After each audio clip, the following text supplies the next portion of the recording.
The rain came without warning that night, the way trouble always does in Portland, sideways cold and different to whatever plans you'd made. It turned the Arlen Cross Mall parking lot into something that looked like a painting of a nightmare. Neon from the closed storefronts bled into the puddles on the asphalt. The yellow sodium lights overhead buzzed and flickered like they couldn't decide whether to stay on or give up entirely. 12:47 in the morning. The kind of hour when decent people were home in bed and the kind of people who weren't decent were just getting started. A woman's voice cut through the sound of rain on asphalt. Thin, frightened, old. "Please, I'm 81 years old. Please just let me go." Four shapes moved in the yellow light near the Macy's entrance. Young men, early 20s, hoods up against the rain, phones out, cameras recording. Between them, a wheelchair lay on its side in a spreading puddle, its chrome frame gleaming under the overhead lights. The woman who should have been sitting in it was on the wet ground, instead her hands bound behind her. Her navy blue dress soaked through her silver hair, plastered to her forehead. She was trying to sit up. She couldn't quite manage it. They were laughing. From the shadow of a loading dock at the far edge of the lot, a single headlight came on. Then an engine. Not a car engine. Something older, deeper, more deliberate. The kind of sound that doesn't ask permission and doesn't apologize for itself. A Harley-Davidson Road King rolled forward out of the darkness, its headlight cutting through the rain like a blade through silk, and the rider wasn't moving fast. Wasn't moving slowly either. Moving the way someone moves when the decision has already been made and the only thing remaining is the doing of it. She was 62 years old. Gray hair cut short and practical. The kind of hair that had stopped caring about appearance somewhere around the third decade and settled into something more honest. A leather jacket worn soft from 18 years of highway miles. The Hells Angels insignia on the back, still sharp enough to read from 50 feet. Her hands on the handlebars were scarred steady, the hands of someone who had worked with them her whole life and trusted them more than she trusted most words. Her face showed nothing at all. Not anger, not fear, nothing. The calm of a woman who had already done the calculation and was now simply arriving at the result. The four shapes turned toward the headlight. She stopped the bike 20 feet away and killed the engine. The silence that followed was absolute except for the rain. She swung her leg over the motorcycle with the unhurried ease of someone who had done it 10,000 times, boots hitting the wet pavement with a sound that carried. She stood beside the bike for a moment looking at them, looking at her mother on the ground, looking at the wheelchair in the puddle. Then she started walking. Freeze. The narrator's voice low and deliberate, the voice of someone who has lived long enough to understand the difference between urgency and haste. Her name was May Harlow, 62 years old, United States Army combat medic, Desert Storm, Hells Angels. Portland full patch for 18 years, the first woman in the chapter's history to earn one. And this was the night she kept a promise 35 years in the making. Cut to 72 hours earlier, Sunday, 6:15 in the morning. The garage at Harlow's Custom Work sat at the end of a quiet industrial block off Southeast Foster Road, a squat building with peeling paint on the exterior and an interior that would have surprised anyone who judged by the outside. Tools hung on pegboards in the exact same positions every day. The floor was clean enough to eat from. The fluorescent lights overhead cast everything in that flat, honest light that reveals things exactly as they are without flattery, without shadows to hide in. The Harley Road King sat on its stand in the center of the workspace, chrome gleaming under the lights. May moved around it the way a person moves around something sacred. Not quickly, not casually, with the particular attention of someone performing a ritual that has accumulated meaning through decades of repetition. She checked the oil, inspected the brake lines with 2 fingers, feeling for anything wrong, ran a clean cloth over the fuel tank, removing dust that wasn't visible to anyone else but her, checked the tire pressure, checked the chain tension, then checked them again. She'd owned this bike for 20 years, bought it used in 2005, 7 months after she took off the uniform for the last time. 2 years before Bishop and the Portland chapter had voted her in the vote that had taken 3 attempts over 3 years, the vote that had required Bishop to stand up in that room and say things that men don't often say on behalf of a woman, and meant it, and known that if she proved him wrong, the damage would be to both of them. She hadn't proved him wrong. The Road King had been with her through 1 divorce, 2 cross-country rides alone, and more nights in this garage than she could count. It was more reliable than most people she had known. More reliable than most things. When she straightened and wiped her hands on the shop rag, her eyes moved the way they always did to the workbench against the far wall, to the small steel box sitting among the wrenches and spare parts. She didn't need to open it. She had memorized the contents years ago. But every Sunday morning before she drove to pick up her mother for church, she opened it anyway.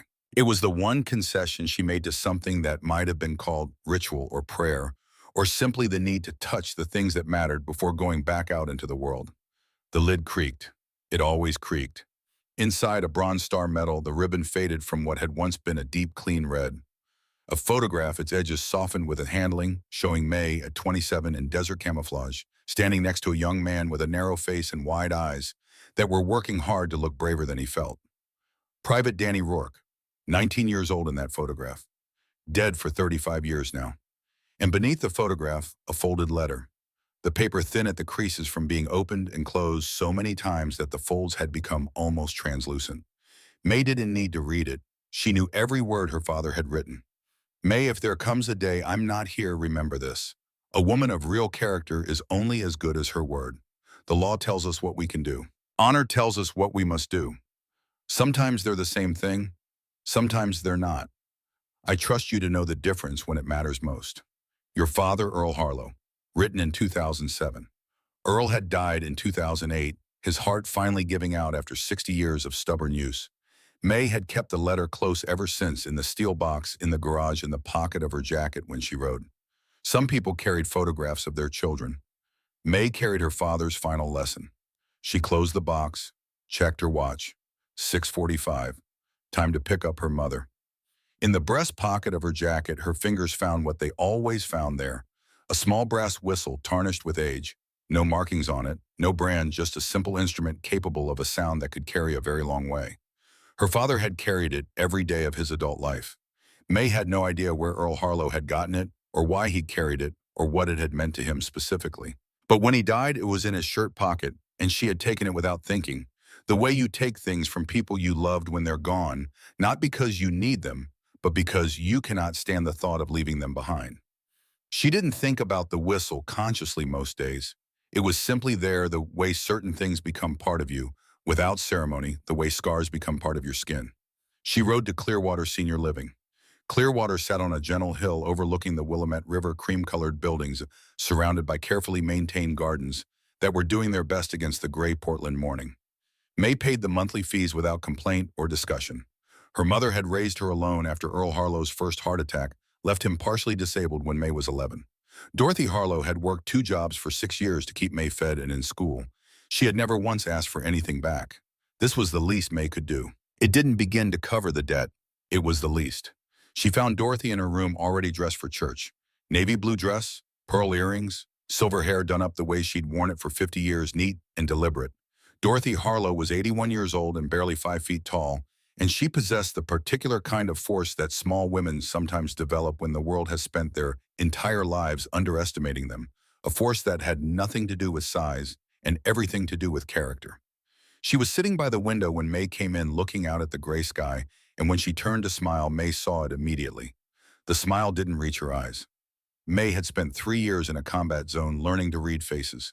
People who were trying not to show what they felt. Soldiers who were frightened and couldn't afford to show it. Wounded men who needed you to believe they were fine so you'd attend to someone worse. She had gotten very good at the gap between expression and truth. She recognized it now in her mother's face with the specific clarity of long practice. "Right on time," Dorothy said. Her voice was steady. Her voice was always steady. It was one of the things May had inherited from her. "Sleep okay, Ma?" "Fine, fine." A hand wave turning to collect her purse from the dresser. But her movements were careful in a way they hadn't been last week. Managed. The movements of someone navigating around something. May stepped closer. "Ma, I'm fine, May." She gently took Dorothy's wrist. Dorothy tried to pull away, but May held it patient until her mother let her turn the hand over. 4 bruises, purple going to yellow at the edges, shaped like fingers, the kind that came from a grip that was meant to hurt. Dorothy pulled her hand back and tugged her sleeve down in a single practiced motion, and May understood with a cold arriving certainty that she had done that motion before. In front of other people, hiding them. "Who did this?" "I bumped into a door." "Doors don't leave fingerprints, Ma." Dorothy looked out the window. "It's Sunday. Let's just go to church." Every instinct May had 35 years of training that never fully left the body, that sat in the muscles and the reflexes, and the instant reading of situations told her to press harder, to demand answers right now. But this was her mother, not a patient, not a casualty. Dorothy was asking her quietly to let it go just for this morning. All right, May said, let's go. She pushed Dorothy's wheelchair up the ramp to the van she'd fitted out 2 years ago after the hip surgery. Dorothy didn't need the chair all the time, could walk short distances with a cane, but May had stopped arguing with her about conserving the hip for the things that mattered. She'd lost that argument twice already. First Baptist on Burnside Street was a red brick building with a white steeple that had stood in the same spot since 1923. May and Dorothy had attended together every Sunday since Earl's funeral. 14 years, not once missed. May pushed the wheelchair to their usual pew third, from the back on the left. Dorothy sang the hymns from memory, her voice still clear and steady in the upper registers. May stood when you were supposed to stand and sat when you were supposed to sit. She wasn't sure what she believed anymore. The certainty she'd had at 22 had been complicated by Iraq, by the specific things she had seen and done, there by the particular weight of knowing what human bodies were capable of both enduring and inflicting. But her mother believed, and that had always been enough reason to be here. The faith of someone you loved was its own kind of shelter. After the service, Miller's Diner on Burnside, their usual booth. Lorraine, early 50s, bleached blonde, a smile that had survived too many double shifts to quit, set their coffee down before they'd settled the way she always did. May watched her mother. Dorothy's hands were wrapped around the coffee cup for warmth rather than coffee. Her shoulders were high and tight. Her eyes kept moving to the window, checking the street, the parking lot, the checking of someone who had learned to be vigilant somewhere they shouldn't have to be. May waited until Lorraine had taken their order and moved away. Ma, talk to me. Dorothy stared at her cup. There's nothing to talk about. The bruises say different. Silence. May sat back, changed the approach. You remember what Dad used to say about keeping things locked inside? A faint, real smile. He said it was like swallowing poison and hoping the other person died. So stop swallowing poison. Dorothy set down her fork. Her hands were shaking slightly. May saw it and said nothing because pointing it out would have embarrassed her mother, and embarrassing Dorothy Harlow was not something May had ever done willingly. There's been some trouble, Dorothy said finally, at the mall. What kind of trouble? Some young men, they've been bothering people, the residents. She paused. You know how young people can be. May kept her voice level. How long? A few months, since the summer. Dorothy looked at the window. Walter Briggs told me it started in July. May knew Walter Briggs. 90-years-old Korean War veteran, walked with a cane but had a handshake that hadn't softened in 9 decades. Lived 3 doors down from Dorothy at Clearwater. What happened to Walter? Dorothy's voice went flat in the particular way of someone reciting facts they have decided not to feel while reciting them. They pushed him down. Last month. 4 of them at the mall. He fell on his hand. His wrist hurt for 2 weeks. They filmed it on their phones and laughed. She paused. The video went online. Walter's grandchildren saw it before he did. The coffee cup in May's hand cracked. A thin line down the ceramic. She set it down carefully and kept her breathing even. And your wrist. Dorothy looked out the window. Last Tuesday, coming out of the grocery entrance, the same group. One of them grabbed my wheelchair from behind and started pushing it fast, and when I told him to stop, he said, she swallowed. He said, move faster, old lady, you're blocking my shot. And then when I tried to turn around, he grabbed my wrist and twisted it. She stopped. He grabbed your arm to hurt you, May said, and then he let go and they all laughed and walked away. Dorothy's voice was perfectly controlled. Her hands were not. I didn't fall. I want you to know I didn't fall. I know you didn't. I just couldn't do anything. I couldn't stop them. I just sat there in the parking lot with my wrist hurting, and I felt, she stopped. I felt like nothing to them. Not a person, just an obstacle. The diner was warm and smelled of coffee and the particular Sunday morning peace of a place that has been the same for 30 years, and May sat across from her mother in their usual booth and felt something cold move through her chest that had nothing to do with the temperature. She stood, laid 2 20s on the table, touched her mother's hand. Stay here, I'll be right back. She walked to the counter where Lorraine was refilling the sugar dispensers. Lorraine looked up, took in May's face, and the easy smile went away. You know about what's been happening at Arlen Cross, May said. Not a question. Lorraine set the sugar jar down. My aunt lives at Clearwater, same as your ma. She glanced toward the booth. Told me about it 2 months ago. Group of young guys, 4 or 5 of them, filming themselves, bothering the older residents, pushing wheelchairs, taking things, shouting. Her face hardened. They posted online, for likes, like it's sport. You've seen them. Twice in here. Come in after laughing about it. The one who leads them, he's got money. The way he carries himself, like the rules are for somebody else. They've been in recently. Wednesday night, late. May pulled out her phone. You see them again, you call me. Lorraine entered her number and handed the phone back. May. She lowered her voice. I've lived on this street my whole life. These aren't stupid kids making stupid mistakes.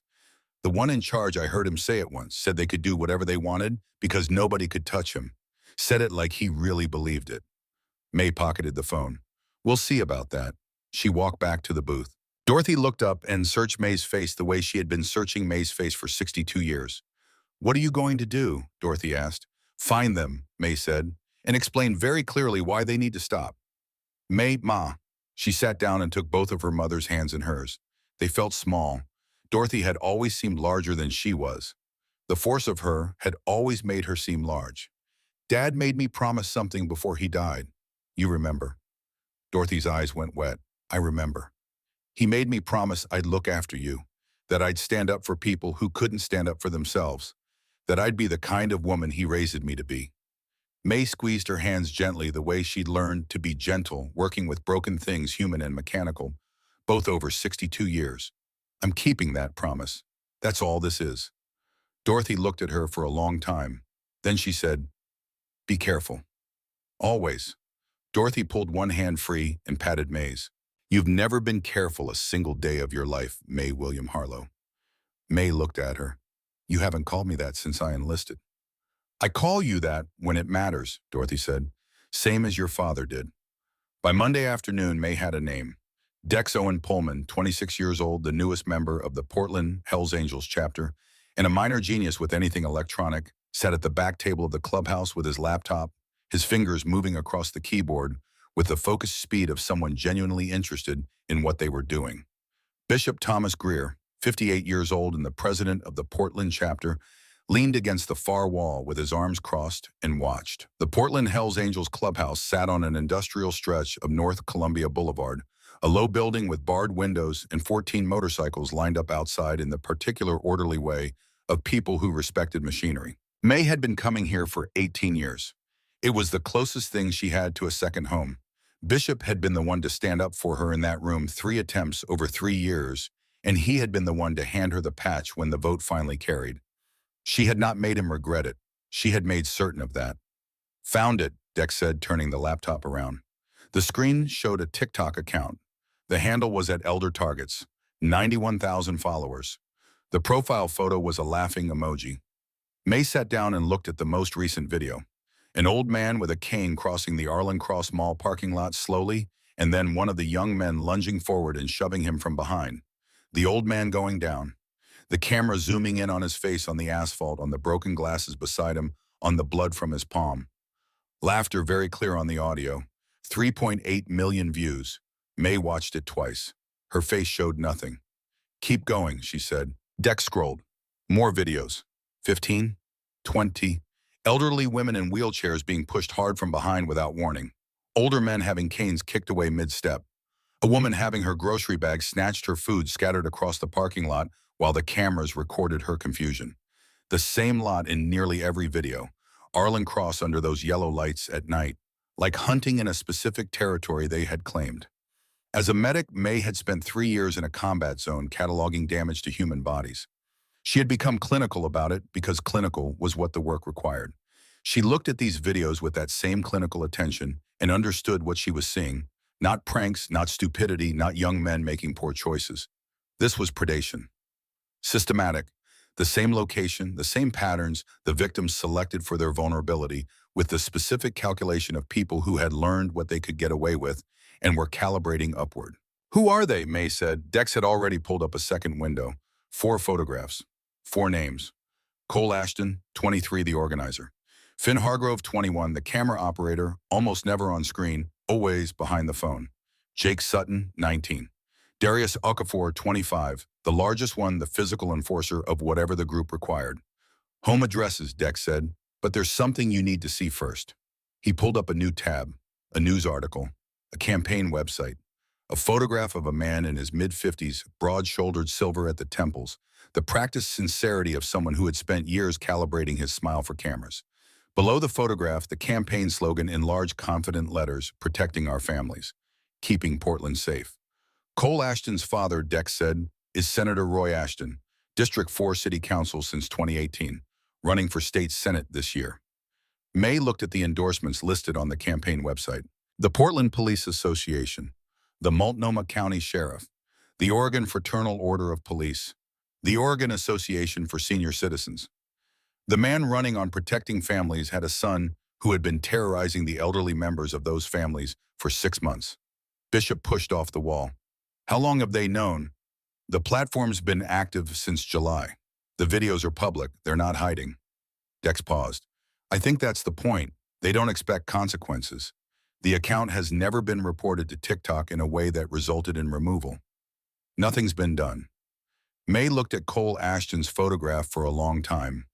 The clean face, the comfortable expression of someone who has never had reason to believe that what he wanted and what he could take were different things. She closed the laptop, stood up. I need to visit someone at Clearwater. Walter Briggs had a room on the 3rd floor with a window facing east toward Mount Hood, invisible behind October clouds. The room was spare and deliberate, a wooden cross on the wall, a photograph of a young soldier that May recognized as Walter himself, 70 years younger, a small radio, a few books with cracked spines, and on the desk, filling most of its surface, a plain composition notebook with a rubber band around it. Walter was 90 years old. He rose from his chair in stages, the cane taking his weight first, then his arms straightening slowly with the deliberate patience of a man who had made a complete peace with what his body required of him now and was not diminished by the requiring. When he extended his hand, the grip was iron. Some things May thought didn't soften with age. The important ones didn't. Your mother told me you'd be coming, Walter said. He gestured to the chair across from him. Sit down. May sat. Walter reached for the notebook and pulled the rubber band off. 4 months ago, I started writing everything down. Every incident, date, time, location, description of who was involved, what happened, what was said. I kept waiting for someone to ask to see it. May picked up the notebook. Opened to the first page. Walter's handwriting was precise and deliberate, the penmanship of someone who had learned in an era when it was considered a reflection of character. July 14th, 9:48 p.m. Arlen Cross Mall, East parking lot near Macy's entrance. 4 young men described as follows. She turned pages. Entry after entry. 27 incidents over 4 months. Some she recognized from the videos. Others she didn't, incidents that had never been filmed or whose footage she hadn't found. The record of a man who had understood that if no one else was going to document what was happening, he would do it himself. Did the police see this? May asked. An officer came out, very polite, very young, took a statement, said they'd look into it. Walter looked at the window. That was 9 weeks ago. Nobody's come back. May set the notebook on her knee. She looked at this man, 90 years old, Korean War veteran, reduced to sitting by a window, while a 4-month record of harm went unread by the people whose job was to read it. The feeling that moved through her was one she recognized. She'd felt it in the desert in the seconds before she gave orders that couldn't be taken back. The feeling of having reached the end of what patience could accomplish alone. May I borrow this? She asked. You can have it. I made 2 copies. May drove to Arlen Cross Mall that evening and found a position in the shadow between 2 overhead lights and watched. Cole Ashton's group arrived 40 minutes later. She watched the pattern, the way they settled, the way their attention moved, the way they spread when an older couple came out of the grocery entrance. The particular geometry of predators who had learned their territory. She started her engine. The sound of a Road King carries differently from a car engine. It carries in a way that registers in the nervous system before the brain has finished identifying it. The 4 young men turned toward the headlight. May rode to 20 feet away, cut the engine, got off the bike. Cole Ashton stepped forward with the smile of a man who had never had a reason to take a 62-year-old woman seriously. Can we help you? May stopped 10 feet away. The older couple had reached their car and were getting in. Good. Cole Ashton, May said. Flat, quiet, the voice she'd used for 35 years in situations where volume would have been a mistake. Something shifted in Cole's face. Do I know you? Well, no, but I know what you've been doing to my mother, to Walter Briggs, to all of them. She looked at him steadily. It needs to stop. Cole tilted his head in the performative way of someone who has learned that performance works on most audiences. And if it doesn't, what exactly are you going to do, old lady?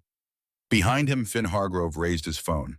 Recording. I'm going to say this once, May said. Once clearly. Stop. Stop filming these people. Stop putting your hands on them. Stop entirely. A pause. You're going to be old someday if you're lucky. Maybe you'll remember this conversation when that day comes. Cole laughed. A real laugh, the kind that comes from genuine surprise rather than performance. He turned to the others. She's serious. She actually thinks. He turned back. Ma'am, I could have you arrested right now. My father is a sitting city councilman. You are nobody. Darius Okafor stepped forward and put his hand flat on May's chest. Pushed. May went back one step. She looked down at the hand, looked back up at Darius. Her face showed nothing. No anger, no fear. The expression of someone doing a calculation. She could have taken his wrist. Medics in combat zones learn things about the human body that went beyond first aid, learned them because knowing how things came apart was inseparable from knowing how to keep them together. 35 years of that knowledge sat in her muscles, patient waiting. But this was Portland. Monday night, witnesses in the parking lot, a phone recording everything, and she had promised her father she would be the kind of woman worth respecting. May took one breath, let it out slow. I've said what I came to say, she said. You've been warned. That's all I came to do. She turned and walked back to her bike. Behind her, Cole called something about retirement homes. Finn's phone was still up. May swung onto the road. King started the engine and rode out of the lot without looking back. What none of them had been paying close enough attention to notice was this: May Harlow was not angry when she left. She was calm, the kind of calm that comes from having made a decision. Midnight, Harlow's custom work. May sat at the workbench with the steel box open in front of her. She had already looked at the bronze star, already traced the edges of Danny Rourke's photograph with one finger. Now she held her father's letter. A woman of real character is only as good as her word. She refolded it, put it back in the box, closed the lid, picked up her phone, and called Bishop. 2 rings, a voice rough with sleep. This better matter, May. I need everything there is on Roy Ashton. Not public record, real information. A pause. The councilman. This is his kid doing this. His kid put his hands on my mother. A longer silence. When Bishop spoke again, his voice had changed. When do you need it? As soon as it exists. You've got it, and May. A pause. You need more than information. You know where we stand. I know. She ended the call. Sat in the quiet garage. The photograph on the wall above the workbench, May and her father taken in 1981, May 17 and still growing into herself, Earl with his arm around her shoulders, both of them grinning at something off camera, caught the light in a particular way. She looked at it for a long time. Then she stood and began checking the bike over for the 3rd time. Oil, brakes, tire pressure, chain tension, everything had to be right. She had the feeling, the specific physical feeling of an organism that has learned through long practice to pay attention to what it senses before the brain has finished its analysis, that she was going to need this bike running perfectly. Very soon. Tuesday morning. May stood in the parking lot of the Portland Police Bureau's Central Precinct and watched officers come and go through the glass doors for 10 minutes, organizing what she needed to say. Then she went inside. Captain Angela Reeves had been with the Portland Police Bureau for 31 years. She sat behind a desk stacked with files and looked at May, the way she looked at everything with the deliberate, unhurried attention of someone who had long ago decided that impressions were less valuable than accurate readings. She looked at the leather jacket, the Hells Angels insignia, the gray hair, the steady eyes. May sat down without being asked, told her everything in precise and unembellished terms. Dorothy's bruises, Walter's notebook, the TikTok account with 91,000 followers, the names, Roy Ashton's son, Roy Ashton's endorsements. Reeves listened without interrupting. When May finished, she leaned back. We know about the account. We've been monitoring it for 8 weeks. And, without concrete evidence linking specific individuals to specific criminal acts, with identifications that will survive cross-examination, my hands are tied. She held May's gaze. I'm going to be direct with you. Roy Ashton has relationships with the district attorney, two sitting judges, and the chief of police. If I bring his son in without evidence that is absolutely airtight, the case gets dismissed. Those kids walk out laughing, and my career ends the following morning. I'm not willing to sacrifice either of those things for an arrest that won't stick. May looked at her. How long do my mother and the others have to wait? Reeves had no answer to that. May could see it in her face, the place past policy where this question lived, past procedure, past the elegant architecture of law enforcement. She didn't wait for Reeves to find words for it. Mr. Mercer. Reeves stopped herself. Ms. Harlow, if you take matters into your own hands, I will arrest you, whatever I think of the situation. May stood. I understand. Don't do anything stupid. May walked out into the gray Portland morning, took out the burner phone Dex had given her, and typed, "Need that information now." The response came back in 45 seconds. "Come to the clubhouse. We found something." What Dex had found was a name, Surium. Claire Donovan, 24 years old. 18 months ago, she had filed for a restraining order against Cole Ashton in Multnomah County Circuit Court. The filing had been withdrawn 14 days later. She was dating him, Dex said. About 20 months ago, then nothing. Then the restraining order. Then the withdrawal. 14 days is fast. And there's a sealed secondary document, usually a settlement agreement or an NDA. May looked at the photograph on the screen. A young woman with blonde hair and a face that should have been open, but wasn't. The careful face of someone who had learned to hold a position rather than genuinely occupy one. "Address," May said, "already on your phone." Claire Donovan's apartment building on Northeast Prescott Street was the kind of place that had once been decent and was still trying. The hallway on the second floor smelled of old carpet and other people's cooking, and the paint on Claire's door had been touched up with a shade that didn't quite match the repair of someone who believed in maintenance but couldn't always afford it. May knocked. Silence. Then the particular silence of someone standing close to a door listening instead of opening. "Miss Donovan, my name is May Harlow. I need to talk to you about Cole Ashton." The silence changed quality. "I don't have anything to say about Cole Ashton." "I think you do." May kept her voice even, the voice she'd used for 35 years with patients who needed honesty delivered carefully. "My mother is 81 years old.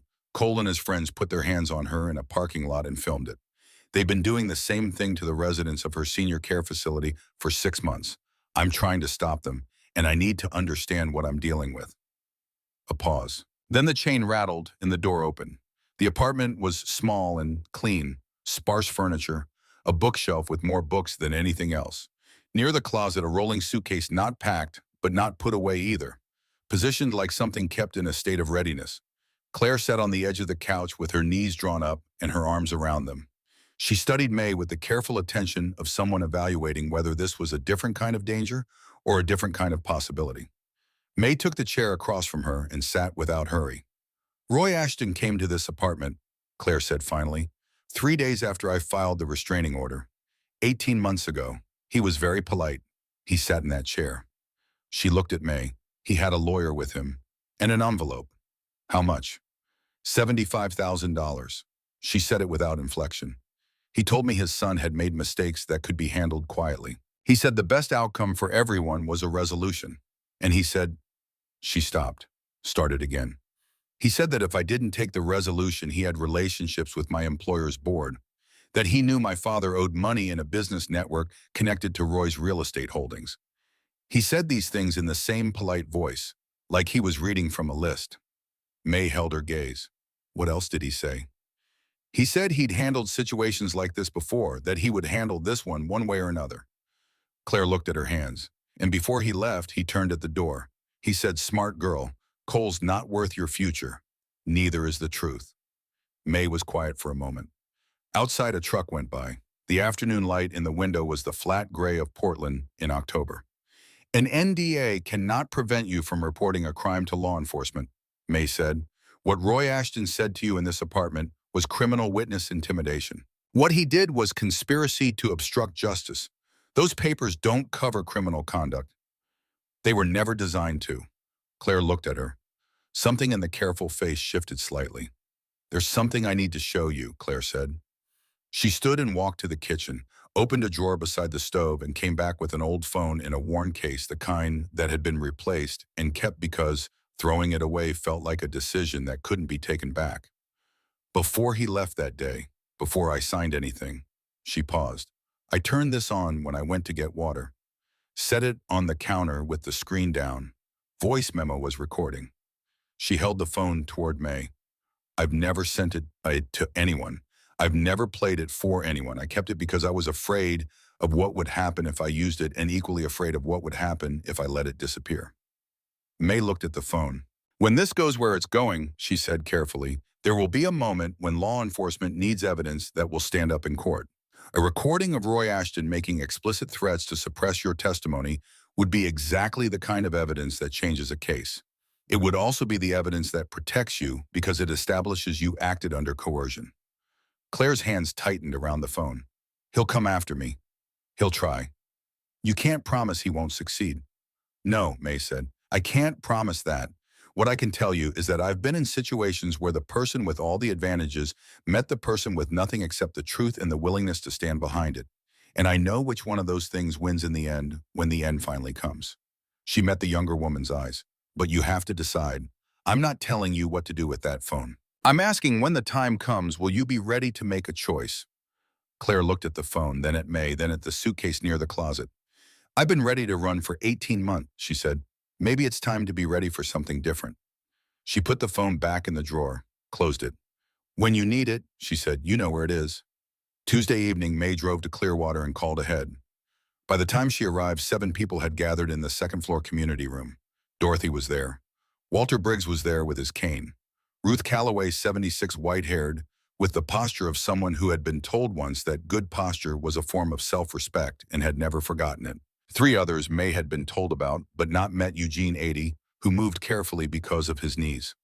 Dorothy Pierce, 73, and Harold Voss, 78, a retired schoolteacher who wore his age the way certain people wore a well-tailored suit. Ruth Calloway had something in her hands.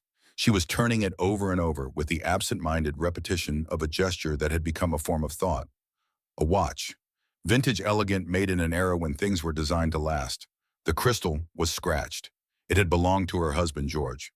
Cole Ashton had taken it from her wrist 5 weeks ago, pulled it off while she was getting into her car, held it above her head while Finn Hargrove recorded her reaching for it.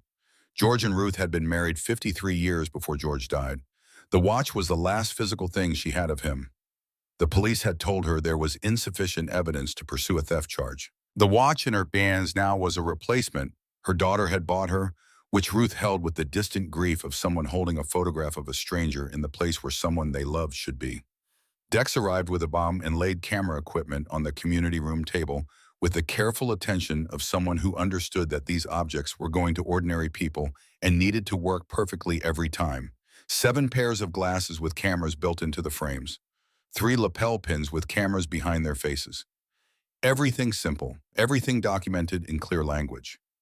They record continuously when activated, Dex said. Audio and video, timestamp on every frame. Files back up automatically to a secure server the moment you're on any Wi-Fi. Legally obtained. Everything captured is yours and admissible. Walter picked up a pair of the glasses and studied them at arm's length with the systematic attention of a man who had once read terrain at night in hostile territory. Good enough, he said. Coming from Walter, this was a considerable compliment. Harold Voss raised his hand. My prescription is quite strong. I genuinely cannot see without my actual glasses. Dex reached into the bag and produced another wire. I've got your prescription. Same camera. Harold Voss put them on, looked around the room. Well, he said in the tone of a man revising his estimation of the situation.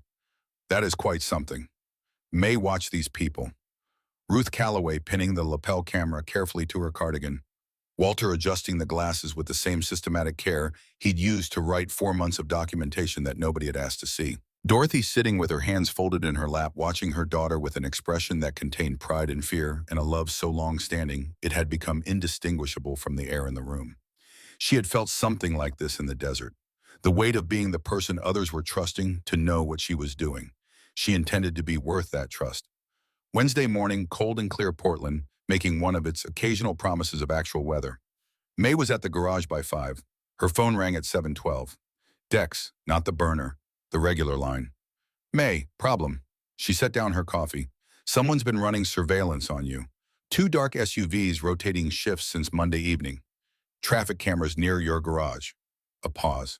and your phone is compromised. Cellular traffic in your area spikes every time you make a call. Someone has a tap on your line. May stood at the window and looked at the quiet street. Nothing obvious. But that was the point. Roy Ashton, she said, has to be. A tap like this isn't cheap or quick. He's been worried about you since Monday night at the mall. Cole's video probably helped him identify you. Another pause. There's something else. Your visit to Claire Donovan yesterday afternoon. May said nothing. Roy Ashton's attorney called Claire last night, 6 hours after you left. Referenced the NDA. Mentioned she'd had a visitor. Dex's voice dropped slightly. We used the burner network for that plan, which means whoever told Roy's people about your visit didn't hear it from your phone. Someone at Clearwater saw you come and go and made a call.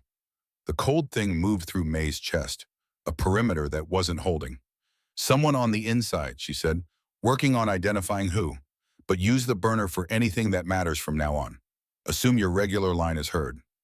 May ended the call, stood at the window, looked at the ordinary street. She had lived long enough in enough kinds of dangerous situations to understand what it meant when the ground you were standing on was less solid than it appeared. It meant you moved carefully. It meant you kept going because stopping in unsure terrain was more dangerous than moving through it. She picked up the burner phone and called Bishop. Then she sat at her workbench and opened the steel box and looked at Danny Rourke's photograph for a long time without touching it. The thing about Iraq was that it had been February, which she had not expected to be cold. She had spent months in the Saudi desert in temperatures that made your body forget what shade felt like, and the move north had caught her unprepared in ways that had nothing to do with temperature. Operation Desert Storm was 3 weeks old when her convoy left in the pre-dawn dark. 12 vehicles, 48 soldiers, a specific objective, a bombed-out school 12 kilometers north where a family of Iraqi military translators was hiding after being marked for execution. Get them out. Get back. Simple. May was 27, a staff sergeant combat medic with the 1st Cavalry Division. 8 months in country. She knew what her hands were for. She knew what her voice was for in the specific compressed language of people keeping each other alive. Private Danny Rourke had arrived in country 6 weeks before the mission. 18 when he enlisted, 19 when he deployed with a face that looked younger still, and eyes that took in everything with the wary, careful attention of someone who had understood early that paying attention was the most important thing he'd been issued. May had written to his mother before deployment. The letter said what those letters said. Your son is in good hands. We take care of our own. He'll be fine. She had meant it when she wrote it. The extraction went too smoothly. May noticed and filed it away. In her experience, things that went too smoothly were preparation for things that went very badly. They found the family in the bombed school. Mother, father, 3 children, the youngest, maybe 4 years old, wrapped in a blanket sized for someone twice her height. They loaded them in 12 minutes and started south. The ambush hit 4 kilometers from the staging area. RPG fire from rooftops on both sides of a narrow street. Then small arms fire from ground level. May's vehicle took a hit, a glancing RPG round that rocked them hard and left her ears ringing, and the taste of blood in her mouth from where her head had hit the frame. She got out, checked her unit. 2 wounded walking, 1 unconscious but breathing. Then she heard Danny. His vehicle had taken a direct hit, on fire 20 meters back. She ran. Danny was on the ground 15 meters from the burning Humvee. Both legs destroyed below the knee. Arterial bleeding that was advancing past what a tourniquet was going to fix in the time she had available. May dropped beside him and her hands started moving the automatic response of a combat medic whose hands had been trained to act before the mine finished its horror applying pressure, calling for additional support on a radio that was fragments of 17 conversations at once. Danny was conscious. His eyes found her face. Doc. His voice was surprisingly clear. Clear enough that it would stay with her for 35 years exactly as it sounded in that moment. Doc, I can't feel my legs. You're going to be fine, Rourke. She kept her hands moving, or kept her voice level. Help is coming. Tell my mama I tried to be brave. His hand found her arm. His grip was still strong, not for much longer. You are brave, May said. You're the bravest soldier I know. But Danny was looking past her now at something she couldn't see, and his grip was changing quality, and 50 meters back down the street. The family of translators was in a disabled vehicle with the shooter angles closing, the children audible through the gunfire, and May had 8 soldiers still standing and a perimeter collapsing, and what felt like 20 seconds to make a decision that would live in her for the rest of her life. She made it. Mount up. We're moving. Now. They carried Danny to the nearest vehicle. May held his hand during the 2-minute drive to the rally point. He didn't regain consciousness. The medevac helicopter came 19 minutes after they arrived. Danny Rourke died in May's arms somewhere in the first 5 of those 19 minutes with the sound of rotors still far away. She had saved the family, had saved 8 soldiers, had made the correct tactical decision by every measure available to the systems that measured such things. She had not been able to look at Mrs. Adelaide Rourke of Tulsa, Oklahoma at the funeral without understanding, with the specific clarity of someone who has just learned something permanent, the distance between what the systems measured and what honor required. She had kept her word to the mission. She had not kept her word to a mother. She had carried that distance for 35 years. Carried it in a steel box in a garage in Portland alongside a bronze star and a letter about what it meant to be a person worth knowing. May closed the box, put both hands flat on the workbench, closed her eyes. Not this time, not again. Thursday came in gray and steady. May's regular phone rang at 11:47. Reeves. "Mr. Ms. Harlow, I need you to know something has developed." Her voice had a different quality, something controlled but different from their last conversation. A convenience store on Burnside, security footage. Cole Ashton on camera assaulting an elderly man in the parking lot. Clear face, clear assault. Timestamp matching a specific incident in Walter Briggs's documentation. A pause. It's enough for a warrant. May stood very still. When? Filing this afternoon, we execute tonight. She ended the call, sat in the garage with the phone in her hand, and felt the particular sensation of something large beginning to move in the right direction.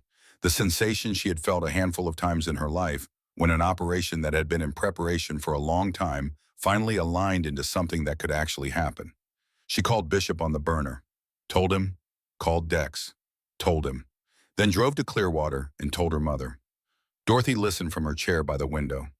When May finished, Dorothy took a long breath and her eyes filled, and she held herself together with the discipline of a woman who had held herself together through harder things than this. "Almost over, Ma," May said. Dorothy nodded. "Almost," she said, in the tone of someone who had lived long enough to be careful about almost. She should have paid more attention to what almost meant. Thursday evening passed quietly. Friday morning, May was at the garage at 5. Her regular phone rang at 11:47 in the morning. Reeves, the warrant was pulled. The weight of those 4 words was specific and precise. By who? Judge Holloway, Multnomah County Circuit Court. A pause. Roy Ashton and Judge Holloway were law partners at Ashton Holloway and Pierce from 2001 to 2009. Holloway issued a stay this morning, insufficient probable cause. Another pause that contained everything Reeves was not saying about that ruling. "I'm filing a motion to transfer to a different judge. That takes time. In that time, the warrant doesn't exist, and Cole Ashton knows we were this close to executing it." May was quiet, sitting at the workbench, looking at the closed steel box. "Mrs. Harlow." Reeves's voice had something in it she hadn't heard before. "I have not stopped. I am not stopping. I am working this through every legitimate channel I have. But I need you to give me time, and I need you to stay away from Roy Ashton and his son. Can you do that?" "I'll do what needs to be done," May said, "whatever that turns out to be." She ended the call. Let the anger run its course, which took longer than usual. Then she picked up the burner and called Bishop. "We need people near Clearwater. Watching. Roy just had the warrant killed. Cole knows we were close. He'll want to send a message." 3 people there in an hour, Bishop said. "Do it." "May." Bishop's voice was careful. "A man like Roy Ashton, he doesn't send the message through Cole. Not anymore. Cole is too visible now. He uses people Cole doesn't even know." "I know. Get them there anyway." She sat with the burner in her hand after the call ended, in the fluorescent light of the garage, the Road King gleaming on its stand, and understood with the cold clarity that comes from long experience that she was already behind the pace of whatever Roy Ashton had set in motion. The burner phone rang. Unknown number. A young male voice, frightened in the way of someone who has made a decision and is calling before they can unmake it. "Ms. Harlow, my name is Tyler Nash. You don't know me. I've been friends with Cole Ashton. I was there when some of it happened. At the mall. I never pushed anyone or filmed anyone, but I was there and I didn't stop it, and I've been trying to figure out what to do about that for a long time." May said nothing, waited. "I heard something tonight. Cole and his father. I was at the house for dinner. Roy Ashton said," a breath. "He said May Harlow had become a problem that needed a concrete solution." He said sometimes the only way to make someone understand their position was to demonstrate it in terms they could feel. Another breath. He said to make it personal enough that you'd have no choice but to back down. May looked at the workbench, at the closed steel box, at the photograph of her and her father on the wall above it. When, she said. I don't know exactly. Tonight, I think. I don't know what specifically. I know what we've been doing to those people is wrong. I've known for a long time. But I kept telling myself it wasn't my fault. I didn't actually do anything. And tonight, hearing them plan something against someone who was trying to stop it, I just couldn't not call.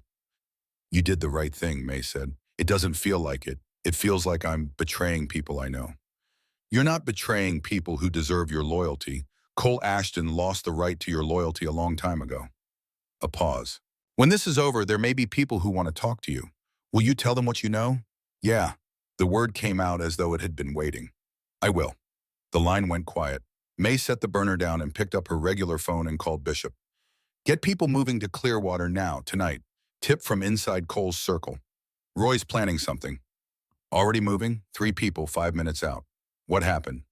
Move them now. She was already reaching for her jacket when the regular phone rang. Clearwater Senior Living. The night supervisor whose voice May knew. And the words she was saying didn't fit with the voice, the words arriving in the wrong sequence, refusing to assemble into something that made sense in the 2 full seconds it took May to understand what was being said. Miss Harlow, your mother. She's not in her room. We've looked everywhere in the building. We can't find her. May was on the Harley in 40 seconds. Bishop called before she cleared the first intersection. One of our people outside Clearwater saw a van, Monham, dark, no visible plates, was in the service alley at the east side when he arrived. Gone now, pulled out heading north on Greeley about 10 minutes ago. My mother is in that van. A silence that contained more information than words. I'll find it, Bishop said. Find it and watch it. Nothing else. I need to think. She rode. Portland moved past her in the dark, and the wet, the city going about its late Thursday business, unaware of the specific thing happening within it. She rode and she let the training surface, let 35 years of staying alive in situations where thinking too much was as dangerous as thinking too little, find the shape of what was in front of her and show her its geometry. Her burner buzzed. Decks. Security footage from Clearwater. East Service entrance, 8:17 p.m. A man with a key card opened the door. Night security. Name is Harlan Webb. He let 4 people in. 2 of Cole's regular crew. 2 others bigger, older. Second message, Harlan Webb has a prior conviction. Assault 2019. 18 months served. Roy Ashton's law firm handled the appeal that got his sentence reduced. Harlan's been paying that debt ever since. May, he's not a bad man. He's a man who ran out of room. May read both messages at a red light. Read them twice. Another man who had believed he had no choices left, which was sometimes the same as having no choices left and sometimes wasn't. Her regular phone rang. Unknown number. A voice she half recognized from videos and from the Arlen Cross lot on Monday night. Finn Hargrove performing casualness over something that wasn't casual at all. Hey, wanted to let you know your mom says hi. She's comfortable. Very comfortable. The sounds of a vehicle interior in the background. Cole wants a conversation, face to face, just you. No cops, no bikers.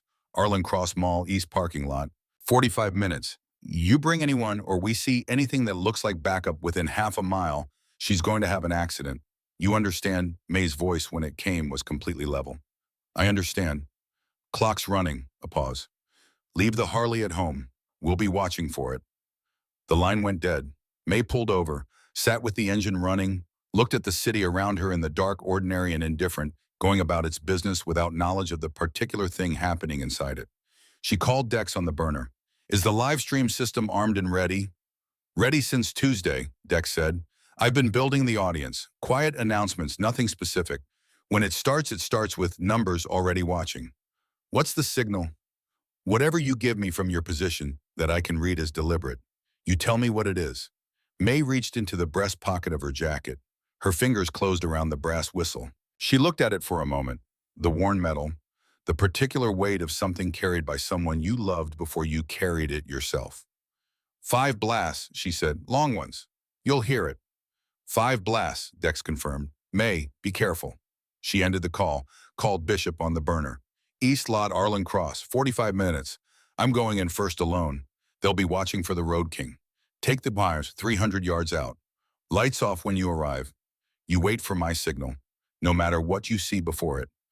What's the signal? May turned the whistle over in her fingers. You'll know it, she said. It carries. She ended the call. Sat for one more moment in the dark, the engine idling, the rain moving around her in the way Portland rain had of being everywhere without drama filling the air, without announcement, which was, she had always thought, the most honest kind of rain. She put the whistle back in her pocket. She thought of Danny Rourke, 19 years old in the desert, looking at something past her shoulder in the last minutes of his life. She thought of the choice she had made and lived inside for 35 years. She thought of her mother in a running van somewhere in this city, 81 years old, not crying. She knew that with complete certainty. Dorothy Harlow would not be crying. She had decided a long time ago what fear was allowed to take from her and what it was not, and she had held to that decision through harder things than this. She thought of Walter Briggs' notebook, of Ruth Calloway turning a substitute watch over and over in her lap where George's watch should have been. She thought of her father's letter read so many times the paper had gone thin at the folds. The law tells us what we can do. Honor tells us what we must do. Sometimes they're the same thing. Sometimes they're not. I trust you to know the difference when it matters most. May Harlow had spent 35 years wondering if she'd known the difference. Wondering if a person could know in the moment of choosing which road they were on. She put the truck in gear. Tonight she was going to find out. The east parking lot of Arlen Cross Mall at 40 minutes past midnight looked exactly like a place where things came to their conclusions. The sodium lights overhead threw their yellow indifference down onto wet asphalt that reflected everything back distorted, and the closed storefronts were dark behind their security grates, and the ordinary human business of the day had ended hours ago. Before she got out of the truck, May pressed the small earpiece into her ear in the back of the cab, flat against the canal, small enough to sit entirely within rather than on it, invisible, unless someone was searching for it with good light at close range. Cole's people would be watching for weapons for backup for the Road King. They would not be looking for something the size of a pencil eraser sitting in a 62-year-old woman's ear in a dark parking lot at midnight. That was the thing about preparation. It worked best when the people on the other side didn't know it had happened. 4 vehicles in a loose cluster under the strongest of the overhead lights. Cole's Mercedes, Finn Hargrove's Audi, Jake Sutton's lifted pickup, and apart from the others, a plain white cargo van with no plates facing toward the exit engine running exhaust visible in the cold air. 7 shapes in the light. Cole and his 4 and 3 larger men she hadn't seen before, standing with the particular stillness of professionals. Paid stillness, experienced stillness. These weren't young men playing at something. These were people who did this for money and had done it many times. May got out of the truck and walked toward them. The same pace she'd walked her whole life. The pace that didn't change based on what was ahead, because changing your pace told the people watching you something you didn't necessarily want them to know. Her boots on the wet asphalt. The mist that had replaced the rain caught the sodium light and gave everything a quality somewhere between real and remembered. Cole stepped forward when she was 20 feet out. Designer jacket, expensive shoes, the smile of a man who had never once been required to take a 62-year-old woman seriously. You actually came alone. Something in his voice was almost genuine. I wasn't sure you would. May stopped, looked past him at the van. Where is she? Safe? Comfortable? He gestured toward the van, waiting for this to be a short conversation. He tilted his head. You know what I find interesting about you? Most people, you make it clear enough they're out of their depth. They find somewhere else to be. You just kept showing up. My father finds it almost impressive. Your father isn't here himself. My father is running for state senate. He doesn't attend parking lot conversations. The smile adjusted. That's what I'm here for. Then let's finish it, May said. Let her go. Drive away. Whatever you think this accomplishes, it won't.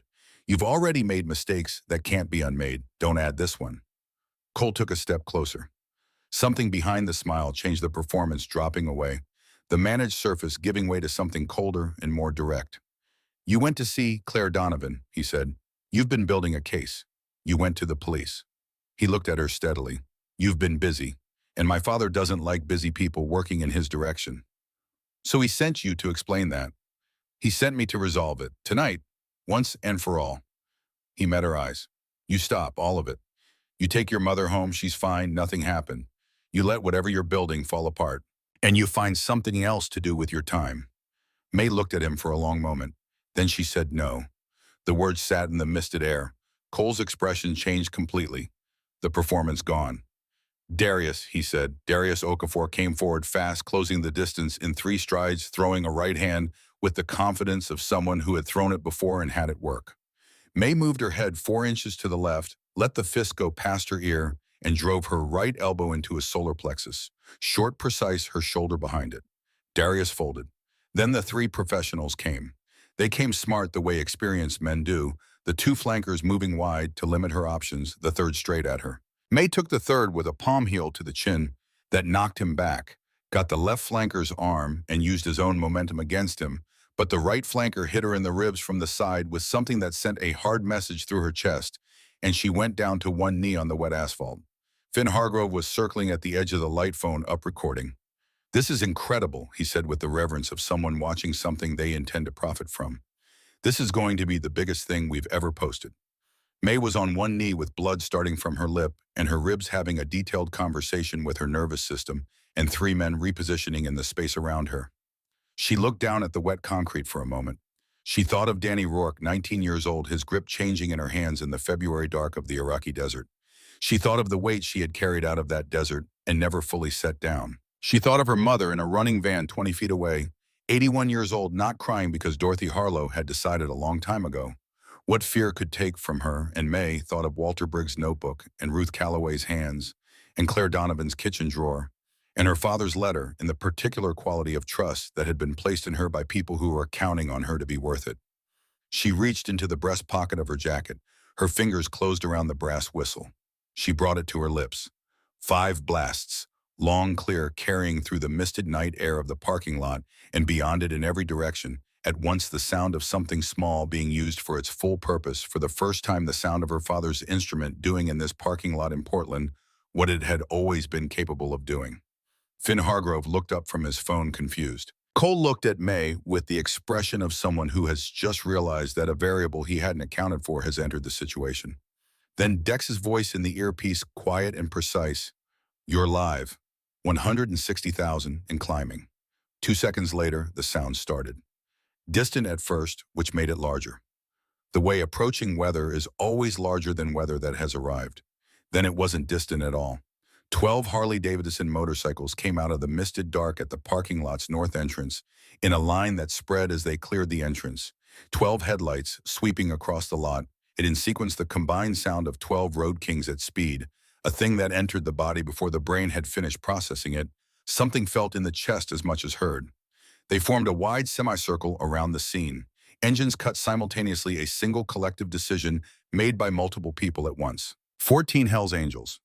Portland dismounted and stood without speaking.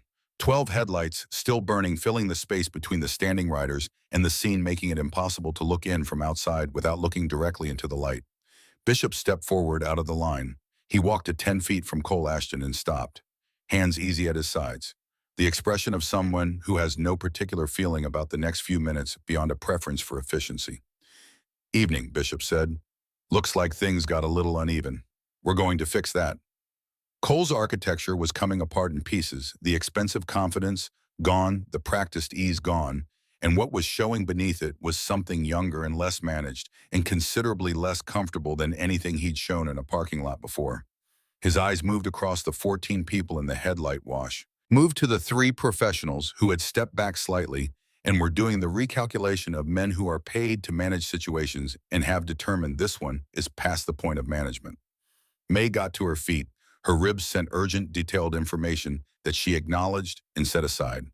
She stood straight, found her footing, and stood the way she always stood, the way her father had stood, the way Earl Harlow had taught her, without ever giving it a name, which was the way of people who had decided that what was required of them in a given moment was more important than how much it cost them to provide it. She looked at Cole Ashton. Cole pulled out his phone. He called his father. Roy Ashton arrived 8 minutes later in the black Mercedes S-Class. He drove himself, which meant Cole's call had carried urgency past Roy's customary caution, which meant the distance Roy had maintained so carefully between himself and the consequences of his choices had collapsed in a single phone call from a parking lot.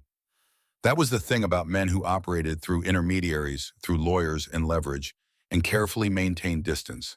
When the distance fell away, they sometimes forgot that the distance had been the protection. Roy got out of the Mercedes with the controlled momentum of a man accustomed to entering rooms and having rooms reorganize around him. Dark suit, campaign ready even at nearly 1 in the morning because Roy Ashton understood that the suit was not clothing but communication. He was 55 and carried his age the way powerful men carry it as a credential. He took in the scene. The 14 Hells Angels, May standing, his son's expression. The professionals who had repositioned themselves to study neutrality, their body language revised to communicate that their professional involvement in this particular situation had been concluded. Roy walked toward May with the momentum of a man who intended to resolve this by force of presence the way he had resolved most things for most of his professional life. This ends right now. His voice carried the practiced projection of someone who spoke at podiums. All of you go home. The woman in that van gets out, she's fine, nothing happened, and this is finished. He looked at May directly.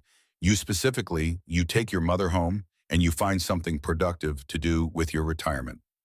This is over. He said it like that, like the world was a place where Roy Ashton said things were over, and then they were over, which in his experience was largely true. He did not know that 490,000 people were watching him say it. Dex's voice in the earpiece barely a whisper. 490, growing every 30 seconds. It's going everywhere.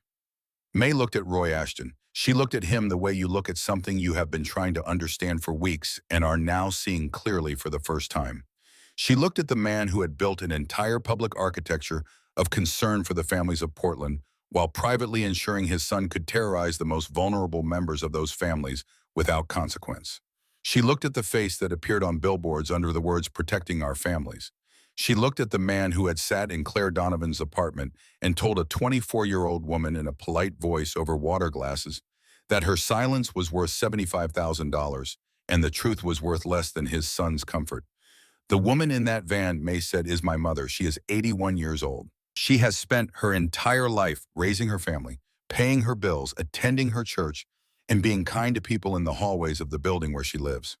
A pause. Your people took her out of that building tonight through a door that a man you've been holding leverage over for 3 years opened for you. Another pause. Nearly 500,000 people are watching this conversation right now. I want you to think about that before you say another word. Roy Ashton's expression did something complicated. Certainty giving way to calculation. Calculation encountering unexpected resistance in the material it was working with. His eyes moved, looking for the camera he now understood was somewhere, not finding it. Then Captain Angela Reeves stepped out of the dark. She had been standing at the edge of the light near the mall's east wall, 20 yards from where Roy Ashton had parked, which meant she had been there when he arrived, which meant she had watched him get out of his car and walk toward May and deliver his instructions for how this was going to end. She walked toward him with the unhurried pace of someone who has been waiting for something to arrive and is not surprised that it has. Behind her from the parking lot's south entrance, 8 patrol cars with light bars running, but sirens off rolling in a line, stopping in a wide arc that encompassed the entire scene. Officers stepping out, hands near weapons holstered. The efficient, briefed composure of a unit that has been told what is happening and what to do about it. Roy Ashton looked at Reeves. His face was doing something May thought she had probably never seen on it before, which was confronting the genuine possibility that the infrastructure he had spent decades building around himself was not as solid as it had appeared from inside. Roy Ashton, Reeves's voice clean and deliberate, you are being placed under arrest as an accessory to kidnapping and criminal conspiracy. You have the right to remain silent. She moved through the rights with professional regularity. Your son called you on your personal cell phone to arrange this meeting. That call was intercepted pursuant to a court order signed by Judge Farrell at 8:45 this evening. She paused. Judge Holloway is no longer available for emergency judicial review pending an investigation into his prior relationship with your law firm. Roy said, I am a sitting city councilman. I know exactly what you are, Reeves said, and you know what I am, so let's be done with what this is. She nodded to the 2 officers who had moved to flank Roy Ashton during the rights recitation. Roy Ashton's hands were brought behind him with the efficient physical grammar of an arrest, and the cuffs went on, and Roy Ashton, senator candidate, law and order candidate, protecting our families, candidate stood in the misted light of a mall parking lot with his hands behind his back in front of a number of viewers approaching 600,000. Cole Ashton said nothing. He had not moved since the motorcycles arrived. He stood in the headlight wash with the particular stillness of someone who has run out of what to do next. The whole architecture of his life had been built on his father's structure, and he was watching that structure be dismantled in real time.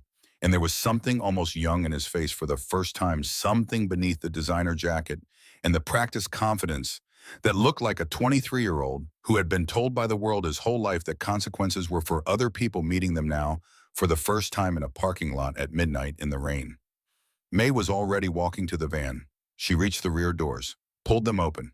Her mother was in the far corner of the cargo space, wrists bound with zip ties, tape over her mouth, navy blue robe damp from the van's floor. Her eyes found May the moment the doors came open. They were dry. May climbed into the van, sat beside her, reached for the tape with both hands as gently as she knew how to be gentle, which was considerably gentler than anyone who had only seen the exterior of May Harlow would have guessed.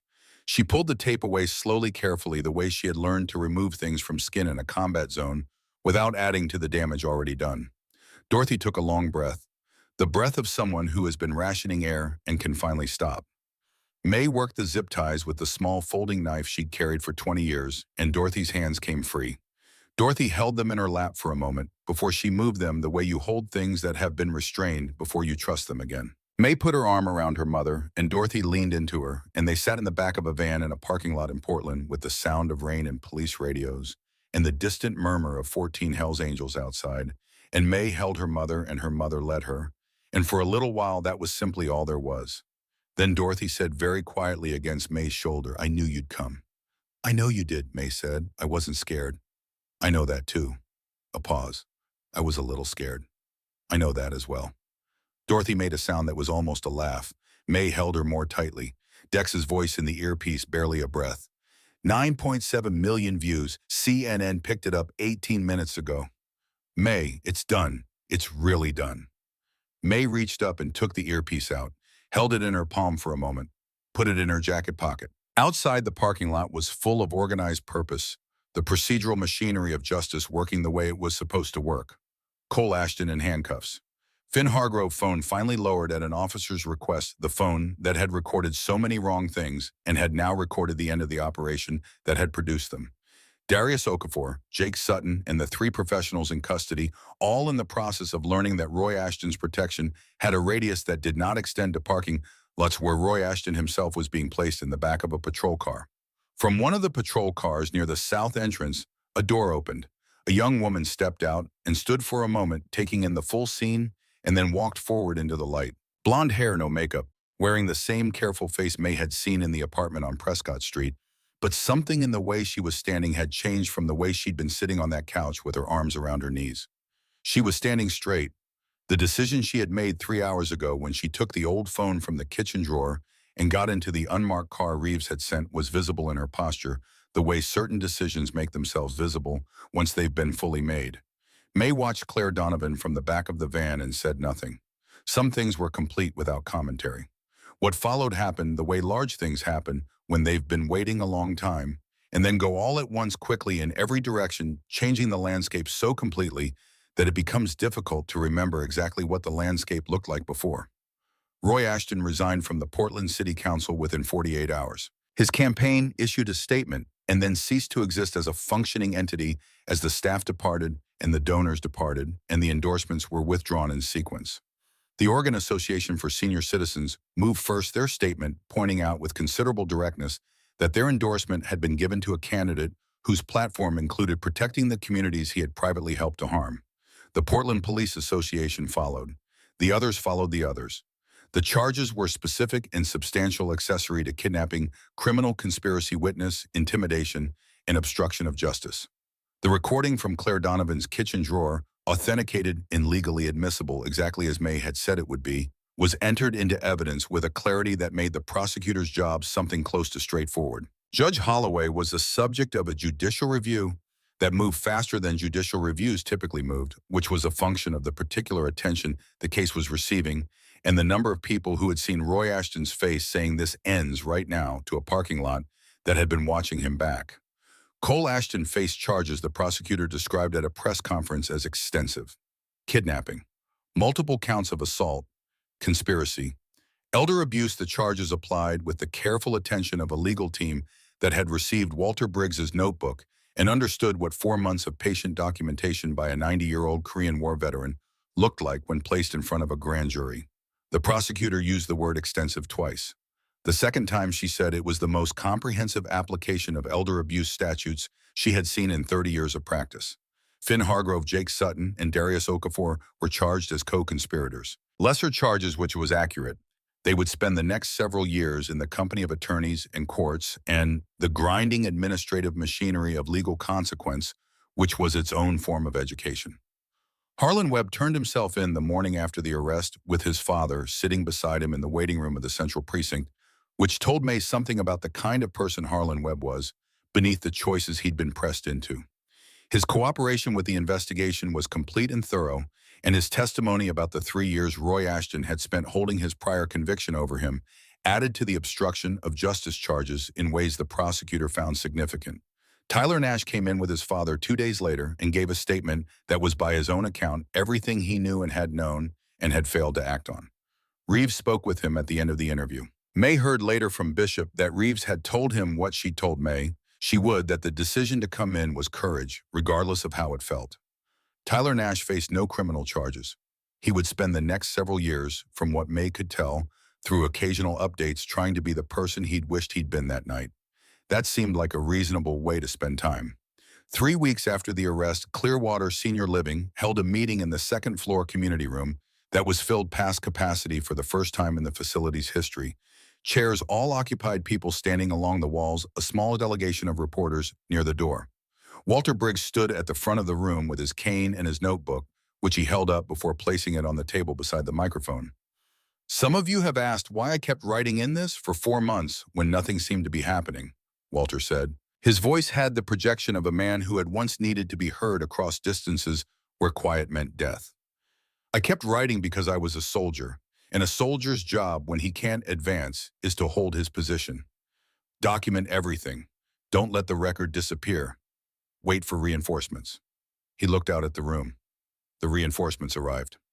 Dorothy Harlow spoke after Walter. She stood with her cane rather than the wheelchair, a choice May noticed, and said nothing about because Dorothy's choices had always been her own and always would be. She spoke about what she and the other residents were building. The Portland Elder Shield Coalition.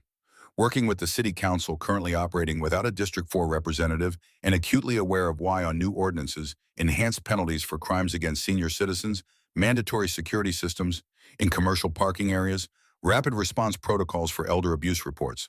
They were going into schools to talk to young people about what respect for older people looked like in practice rather than in principle. "We are not victims," Dorothy said. She said it the way she said most things, which was without drama and with the complete conviction of someone who has thought it through and means it. "We are the people who survived long enough to know what matters. And what matters is standing up when standing up is required and sitting down when sitting down is enough and knowing the difference." A pause. Some of us had to be reminded of that. We had someone remind us. She looked at May, standing in the back corner of the room the way she always stood in rooms back against the wall watching. May looked back and said nothing. Dorothy nodded once, which covered everything that needed covering. After the formal meeting, Ruth Calloway found May near the windows. Ruth was wearing the watch, George's watch, recovered from Cole Ashton's apartment by officers who had searched it pursuant to the warrant that Judge Holloway had not been available to block. Back on her wrist, where it had always belonged, the crystal still slightly scratched from its months away, but intact. She reached into her purse and produced a small velvet bag. "I want you to have this," Ruth said. May opened the bag. Inside was a watch older than George's, the case worn to a soft, deep shine that took generations rather than years.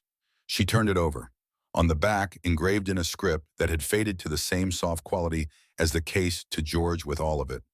Ruth, 1968. "That was George's first watch," Ruth said. "The one I gave him when we'd been married 1 year, and I'd saved for 8 months to buy it. The watch on my wrist, he bought that himself 20 years later. This one came from me."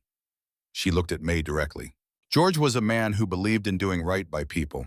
He would have wanted you to have it. You remind me of him in the ways that mattered most about him." "Ruth," May said, "I can't."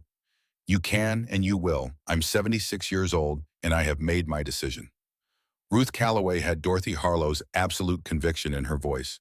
May thought it was perhaps a quality that women of a certain generation developed because the world had required them to develop it. On one condition. Name it. When you're gone, it comes back to my family. May looked at the watch in her palm, the weight of 53 years of love and 8 months of a young woman's patience. She looked at Ruth. Deal, she said. Ruth helped her put it on. It settled on her wrist as though it had been waiting for a wrist to settle on. 6 months later, on a Saturday in late April, Arlen Cross Mall opened its east parking lot for the first annual Portland Safe Seniors Day. A community event, not a memorial, because the people who organized it were not interested in memorials. They were interested in what came next. The lot had been transformed in the temporary way of outdoor events with banners on the light poles and folding tables along the mall's east face and a small stage near the Macy's entrance, where city officials were delivering remarks to an audience larger than anyone had projected. Families, children running between tables with the comprehensive freedom of children who understand that outdoor events are invitations to use space according to their own priorities. Volunteers from 4 organizations. Motorcycles parked in a long, orderly line along the lot's north edge chrome, catching the April sun. Dex had a table where he was teaching older adults how to use smartphones for things that had seemed technical and were now simply useful. He had the patient, explanatory style of someone who had deliberately developed it, having understood that explaining things to people who were not him was a skill rather than a given. Bishop and 7 members of the Portland Hells Angels were running a motorcycle safety demonstration for teenagers, managing to be both educational and extremely popular because the motorcycles were genuinely impressive. And Bishop had the ability to project the kind of authority that made young people pay attention without their being entirely sure why. Walter Briggs and Ruth Calloway were at the coalition table together talking to a reporter from the Oregonian who had a recorder on the table and the expression of someone getting more story than they had come looking for. Walter had brought the notebook. He wouldn't need to refer to it, but he had brought it because it was evidence, and evidence should be present when the record is being made. May pushed Dorothy's wheelchair through the crowd at the pace the crowd required, which was unhurried, which suited her. Dorothy was wearing her pearl earrings, the ones that had belonged to her own mother, and talking to everyone who came within range because she was Dorothy Harlow. And that was what she did, and no parking lot on any night had changed that. A reporter intercepted them near the stage and asked May the question she'd been asked 11 variations of in the past 6 months. How does it feel to be called a hero? May thought about that, thought about a parking lot in the rain and a woman on the ground and 4 young men laughing. Thought about a garage in a steel box and a letter read so many times the paper had gone translucent at the folds. Thought about a 19-year-old in the desert whose hand had lost its grip while she was making the calculation that saved 8 lives, the calculation that had been correct by every available measure except the one that lived between a person and themselves at 3 in the morning. I'm not a hero, May said. I'm a woman who kept a promise. The reporter wrote it down. May pushed her mother's wheelchair toward the shade of the stage awning where Walter had seen them coming and was raising his cane in greeting.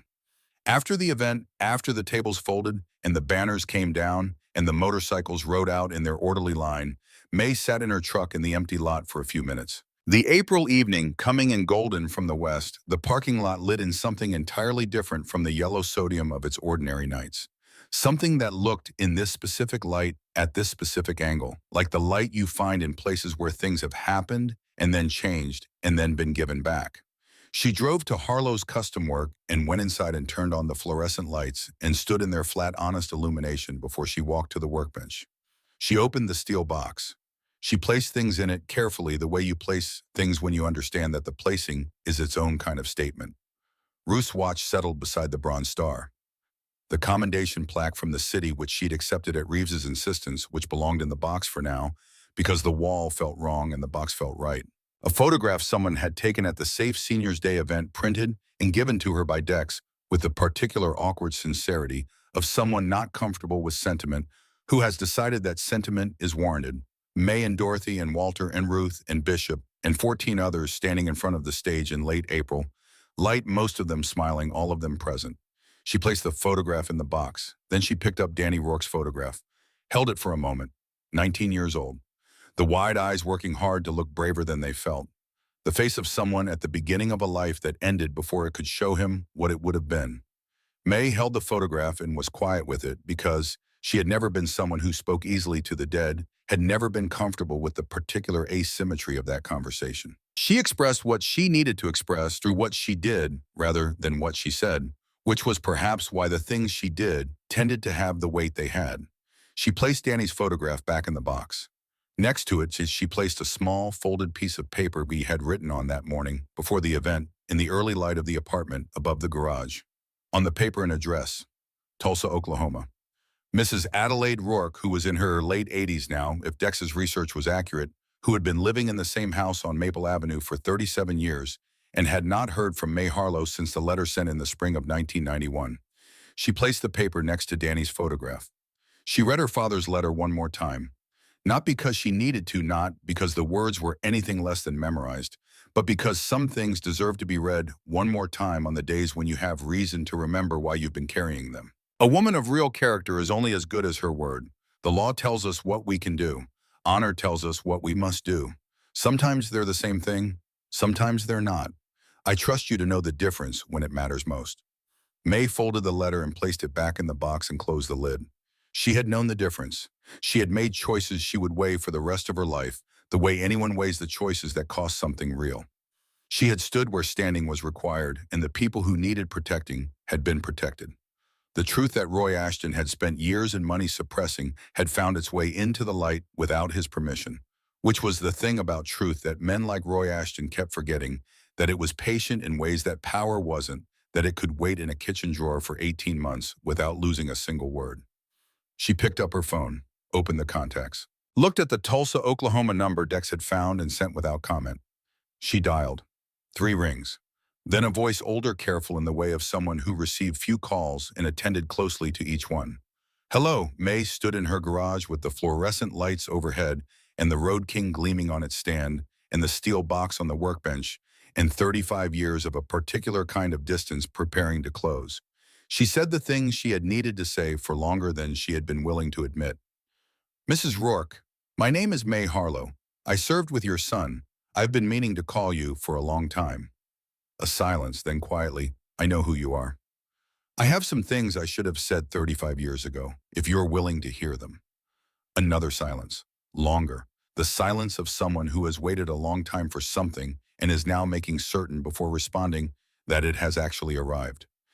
Then I've been waiting, she said. I've been waiting a very long time.